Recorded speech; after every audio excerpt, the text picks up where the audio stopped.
Hello guys, welcome to everyone. हाजिर हुए हैं आप लोगों की खिदमत में महकमा मौसमियात की ताज़ा तरीन रिपोर्ट के साथ। महकमा मौसमियात की ताज़ा तरीन रिपोर्ट के मुताबिक जहलम, कसूर, खानेवाल, पाक पतन, खुशाब, लाहौर, लिया, लोधरा, मियाँ वाली, मुल्तान, मंडी, बहाउद्दीन, मुजफ्फरगढ़, नारोवाल, ननकाना साहिब, उखाड़ा, राजनपुर में आज फिर से महकमा मौसमियात ने बारिशों का नया हाई अलर्ट जारी कर दिया।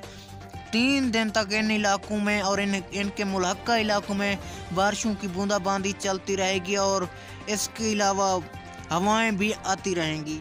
इसके अलावा बात की जाए स्मोक की, तो महकमा मौसमियात ने अटक, बहावलनगर, चकवाल, चिनोट, गुजरात, हाफजाबाद, जंग, जहलों में फिर से स्मोक के सिलसिले की बड़ी पेशगोई जारी कर दिया। आइंदा 3 दिन तक इन इलाकों में और इनके मुल्हक्का इलाकों में स्मोक छाए रहने की तवक्को है। Thanks for watching my video.